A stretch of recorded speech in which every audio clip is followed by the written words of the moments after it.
Welcome back, everyone. Again, this is Patrick Driscoll, your illustrious MC, and again, I'm the venture lead for BMNT. In order to kick off the afternoon, it's my pleasure to introduce our keynote, Dr. Vanessa Chan, who is the Chief Commercialization Officer and Director of the Office of Technology Transitions at the Department of Energy. And Dr. Chan has prepared a great presentation, and then we'll actually allow some questions, some time for questions at the end. Thanks, Patrick, and thank you for inviting me to come speak to everyone. I am thrilled to be here, and as the Chief Commercialization Officer for the Department of Energy, right, really what we're trying to do is meet the ambitious climate targets that all of us are trying to drive towards, which is 50% greenhouse gas reduction by 2030 over the 2005 baseline, and net zero by 2050. And if you take a look at Secretary Granholm, all the stuff she's been talking about, it really is around how do we commercialize new technologies and find new solutions that can get us to our goals. And right now, I'm like a kid in a candy store because as the director of the Office of Technology Transitions and the Chief Commercialization Officer at the Department of Energy, my mission for Congress is to expand the commercial impact of research investments of our department. And that really means that we are looking to be the stewards of how do you help get ideas from the labs all the way through to market. And the impact of the labs can be pretty astounding. There was research that was just published a few months ago done by Sandia, where they showed over a 10-year period, the work that they had done resulted in about $100 billion of national economic impact, $54 billion in sales of new products and services, and over 400,000 jobs created. So if there's a way that we can really drive to systematic commercialization with the national labs, it can have an incredible impact in our ecosystem.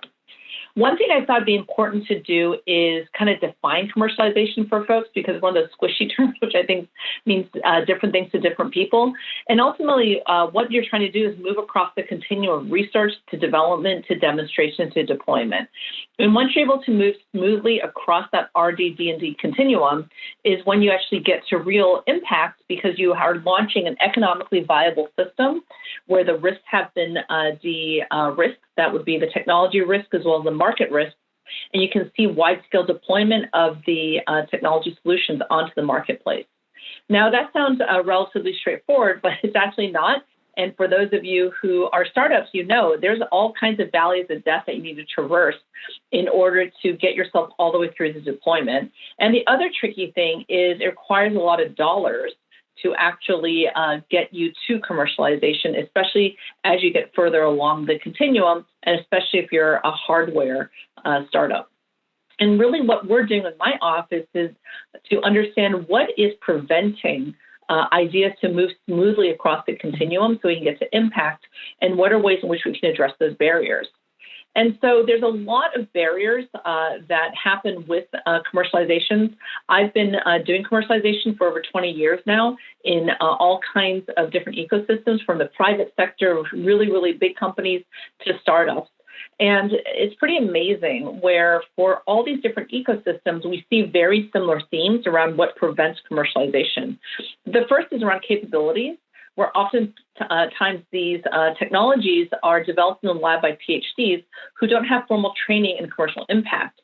And as a result, are more focused on technology milestones versus market risk, which means that if you only focus on the technology and not the market itself, it makes it very hard to move across the spectrum.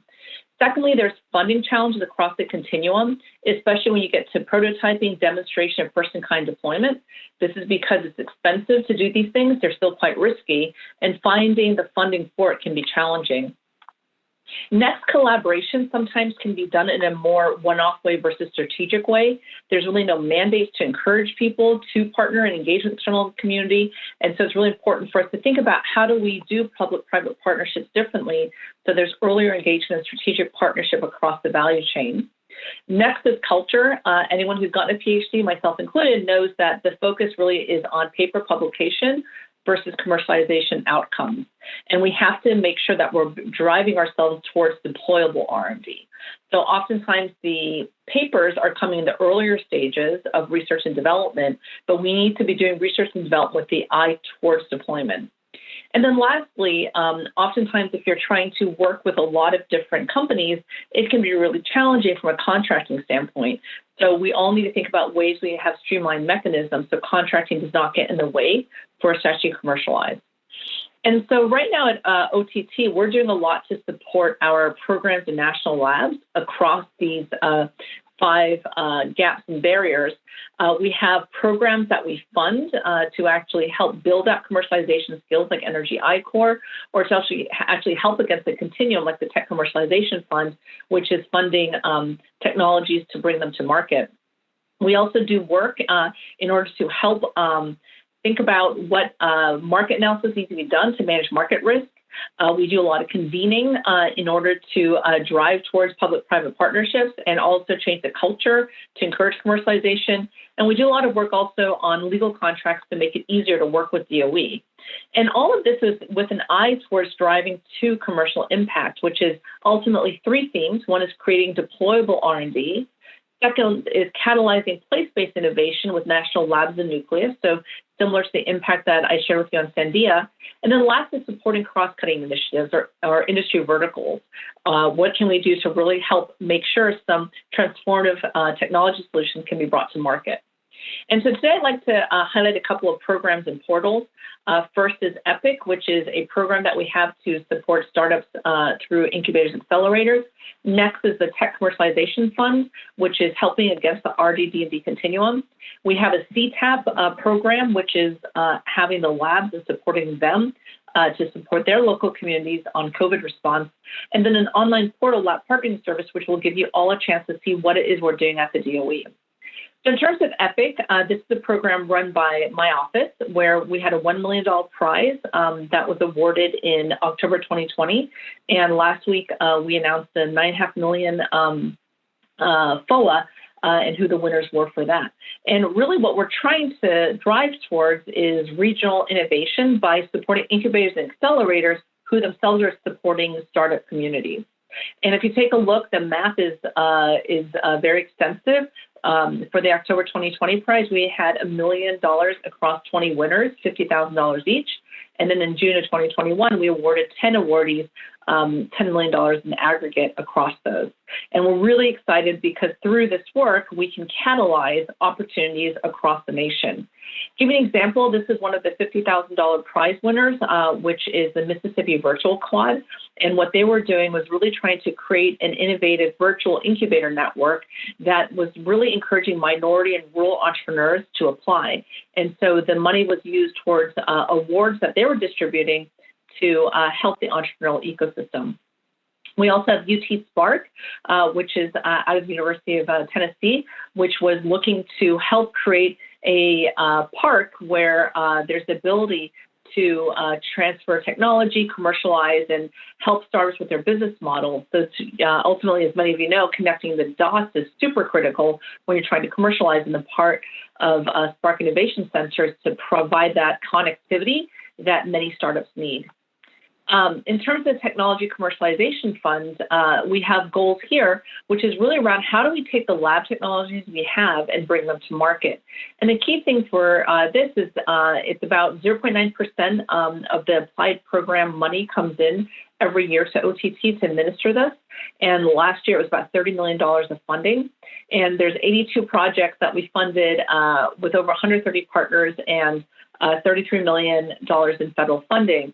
But the great thing about this is the 50-50 cost match with private partners. And so this money actually goes quite a long way. And you can expect some FY21 selections to be announced later this week. Here's some examples of work we've done through TCF. This is a partnership with Argonne National Labs, Convergent Science and Parallel Works, where what they were trying to do was create optimization techniques for machine learning, which really drastically reduce the run times over conventional simulation, which allows us to do research faster. And they're starting to see some real traction for the work they're doing there. CTAP is another program we have, which is funded by us in order to help the labs provide technical assistance to their region and looking at ways that you could help combat some of the issues with COVID, as well as drive towards economic recovery. We've supported over 20 projects across labs, which went everything from creating new ventilator designs, improving PPE, to ways in which we are leading the way in surface decontamination. And we just expanded CTAP 2.0, which is also looking to expand how we help the labs with spurring economic recovery in their regions. And the last thing I want to share with you is that we are a national footprint when it comes to labs. These are 17 labs and locations across the U.S. And we want to make sure we're able to be accessed by the public. So we have something called a lab partnering service. All of you can go there now if you want. And it's an online portal where you can type in a keyword and you can access to our innovators, our patents, our researchers, our facilities, which are doing work in the area that you're excited about. And it allows you to connect with people doing research in the DOE. It allows you to connect to patents that if you're a company you might want to license in. And also we have opportunities where you actually do work at the lab itself. And so it will share with you facilities that are open to external people to use. And you can reach out to the labs that are involved in the work that you're excited about. We also, on Earth Day, launched a new portal, which is all about climate. And so check that out if you're doing research related to the climate. And the last thing I want to leave with you is, I'm a former entrepreneur as well, and I know many of you are entrepreneurs right now. And there's kind of 3 lessons I've learned on my entrepreneurial journey. First of all, oftentimes as entrepreneurs, we can be very focused on one application and the things that this technology solution has to fix. And you may actually find that your technology actually solves other problems. So make sure you're expanding your aperture and thinking creatively around how your technology actually could have an impact in markets you haven't thought about. Second thing I would encourage you to do is align your stakeholders, especially the value chain. No single company can commercialize things on their own. You have a value chain, you have people you're going to have to work with. So make sure you engage them early so they can help shape the value chain that you're trying to work through in order to bring your technology to market. And then lastly, always self-reflect. There's going to be times when things aren't working at all. I always tell people who are entrepreneurs, it's like a game of chutes and ladders. One day you've kind of gone all the way up to, step 99, and then you hit a chute back and you're all the way back to square one. And so as you're playing this game of chutes and ladders, constantly iterate and ask yourself, what are you learning in every single failure that you're facing? And then also, if it's clear that you've been kind of hitting your head trying to do something that just fundamentally is not going to work, then call it quits and start over, and that's totally okay. And so those are my 3 lessons as an entrepreneur as well. And so with that, I'll open up to questions. But in summary, right, really here at DOE, we're trying to fight climate change. My office, the Office of Technology Transitions, is trying to deploy technologies, help shape the continuum from R&D, D&D to ensure there's continuity so that ideas that are in the lab can make it all the way to market. We have facilities and expertise to accelerate this process, and we have a lot of tools at OTT that can allow you to access these. And we hope that you connect with us more in order to understand the kinds of things that we're doing. And with that, Patrick, I'll hand it back to you to see if we have any questions. Thank you so much for that. That was wonderful and a great kind of overview. Now, a question around timing for startups and founders and getting involved in kind of government programs. What recommendations do you have for startups? Should they kind of hit a certain stage, Series A, Series B, before they engage with the government? Or should they look at SBIR opportunities and try to get big customers with like the DOE, for example? So I personally am a huge fan of SBIR and FTTR program, and this is even before I joined the federal government. I'm a former angel investor and had a lot of companies go through those programs. For those of you who don't know what it basically is a grant program that is administered through multiple federal agencies, DOE and NSF included. The great thing about it is it's non-dilutive funding. What that means is it's more of a grant, and you're not being asked to give away equity in exchange for the dollars. That's really important because when you go to angel investors or PE firms, the money that you get from them is also going to require you to give them an equity stake, which means you're diluting your own share. So I think SBI and SPHCR are wonderful programs to go after. The other thing I wanted to alert all of you to is that we have a request for information right now that is being led by EERE, one of our largest applied programs, and the Department for Economic Diversity. And we actually just had our first workshop today. Myself, Kelly, and Shalonda launched it with Jennifer Garson. And if you want more, you can find it on my LinkedIn feed. But what we're looking to do is ensure that underrepresented groups are giving us feedback on how it might be challenging to interact with DOE programs, so funding mechanisms. We're looking for feedback for ways that we might want to be changing how we are doing some of our funding programs to allow more diversity and representation in all the work that we're doing. And so this is a perfect time right now to be engaging with the DOE to give your thoughts. But going back to the original question, I really think it's never too early to engage with anybody. So I think, even if you engage and the time isn't quite right, at least you know what is out there and what the timing could be for when you could engage with different programs across the department. Here is a question about kind of competitiveness globally. So how do you foresee the future, the direction the future will take for U.S. energy startups in comparison to other parts of the world that are rapidly innovating?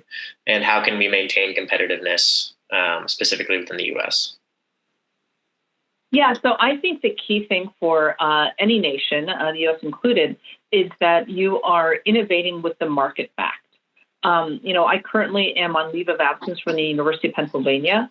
And when I was there, I was really trying to transform engineering education because one of my gripes around the way in which we do education across the globe is we're very much technology push when we are training our PhDs. And so what I mean by that is you join a research group where everyone is focused on the same technology. So in my case, my research group that I joined was all about block copolymers, and block copolymers are supposed to be solving, every single problem because that's what we're researching. Secondly, you're told, please don't talk to people about your research because you don't want to be scooped. You don't want someone to publish before you, and so don't talk to people, which is the exact opposite of what you should be doing trying to commercialize the technology. You need to be talking to as many people as possible. And then third, our final thing that we have to do when we get our PhD is to defend our PhD. I really hate that verb because you're now defensive, which means you're not listening. And I always tell people you're born with 2 ears, 2 eyes, and 1 mouth, and you should use it in that ratio. And I think when you have a defensive posture, you're not open to feedback and listening. And so to be perfectly honest, I think the way in which we have to change our competitiveness starts even in education and how are we actually teaching our students, right, around the real world. There is nothing that is requiring students to understand exactly what a supply chain is. You don't need to understand how things are commercialized. You're not taught what a value proposition is. You're not even taught self-reflection or how to work in teams when you go through an engineering education. So those are the kinds of things I was trying to transform. And I think also even when you get a PhD, no one ever asks you to write a chapter on what's the impact that your research could have. Even if you're doing high particle physics, you still should be able to write a chapter to articulate why is it that the work you've done for 5 to 7 years will actually make a difference in people's lives. And so those are the kinds of things which I absolutely think we have to change to make the U.S. more competitive, is we have to teach our engineers to be curious about the world, recognize problems out there, and then find technology that can go solve it, right? Do your research with a market back. And if we can do that, then I think we absolutely will be very competitive because I don't think anyone right now across the globe is teaching this kind of thing formally. Taking the scope kind of back to the US, outside of the key quote unquote innovation hubs in Silicon Valley and New York and other parts of the US, is the DOE doing anything to actively promote innovation in kind of off of the mainstream, path locations? So smaller cities and things like that. Absolutely. That's exactly what the EPIC program is, which I shared with you. So we now have over 30 locations where we've invested dollars to really drive that economic hub and the work that's going on there. You can see from the diversity of that map, the stars are everywhere. And, really as someone, who is not living at one of those hubs, like Silicon Valley and others, I'm kind of perplexed why people are always feeling like everything has to go on there. I prefer, personally, being a big fish in a smaller pond. And so I think anything we can do to catalyze those ponds to grow is absolutely a priority. And that's something that I am doing. And you can see us doing that through the EPIC program. So I look forward to seeing the kinds of work that people are doing across the nation. And trust me, it's not just in Silicon Valley and other places that this stuff is going on. It's going on everywhere. And I'm really excited to help catalyze more of that. Now, I guess the final question that's come in is specifically around kind of proofs of concept within the energy sector for startups. What are your recommendations for companies as they're scaling up and looking for investment and they're identifying strategic partners for POCs?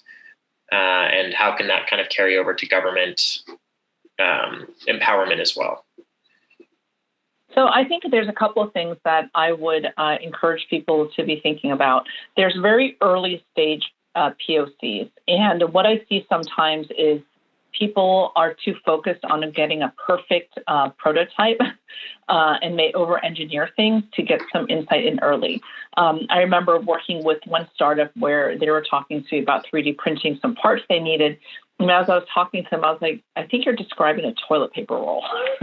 Like, why do we need to 3D print this, right? Just take a toilet paper roll, right? And for your very first prototype and proof of concept, just build it out of cardboard and paper and tape versus, investing in all this. And so I think, early on, don't overcomplicate it. I think sometimes with engineers, we want to overcomplicate things and everything has to be additive manufactured. Sometimes just cutting cardboard paper can give you a lot around how this thing might assemble itself, and you can iterate more quickly.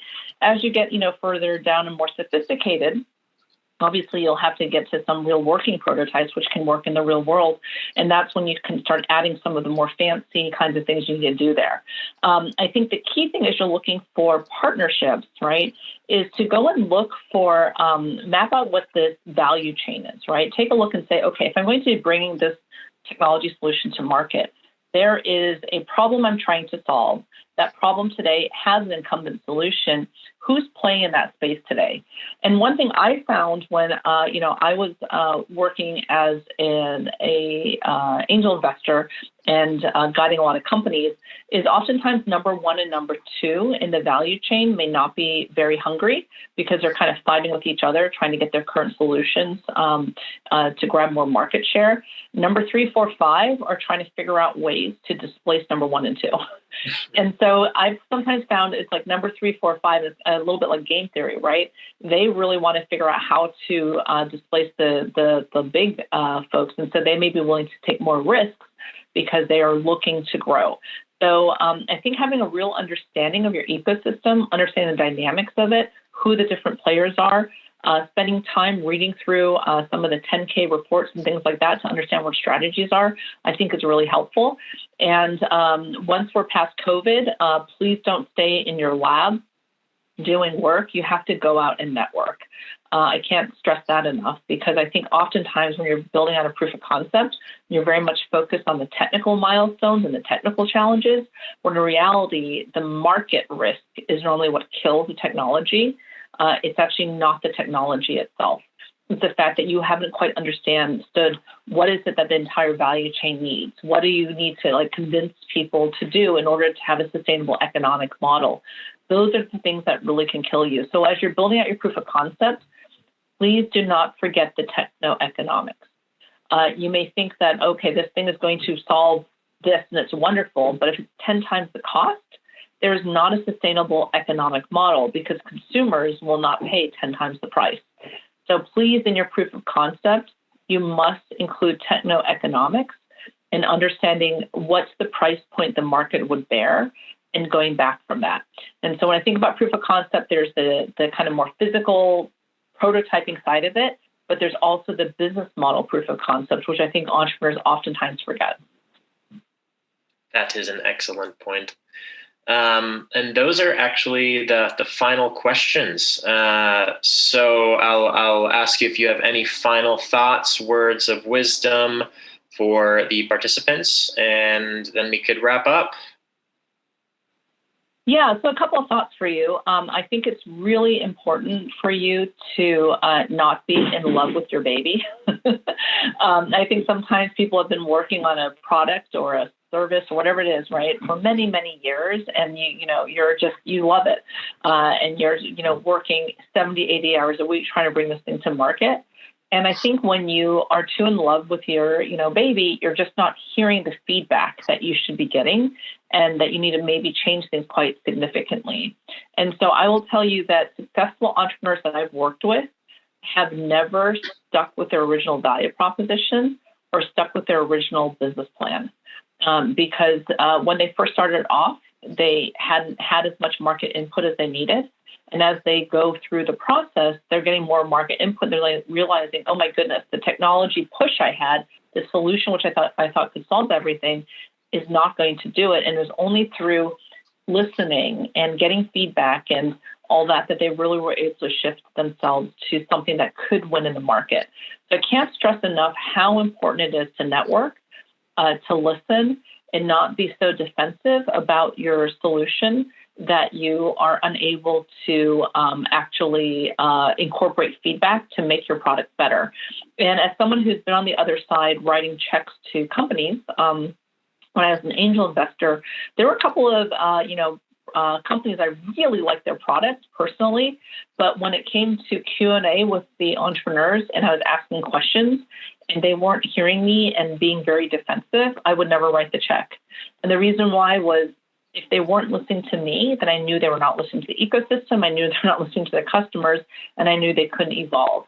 And so I really think if there's one thing that you're going to, if there's one thing I want you to take away, it's going back to 2 ears, 2 eyes, and 1 mouth, using that ratio. And please go out and talk to people, see people, and get input on what you're trying to do, because there's no single individual out there who knows enough that they can bring their own solution to market on their own. You really need human interaction to do that. So once we're on the other side of COVID, it'll be a little bit easier, but I have yet to find a single entrepreneur who's successful, who hasn't gone and really gotten to know the market well.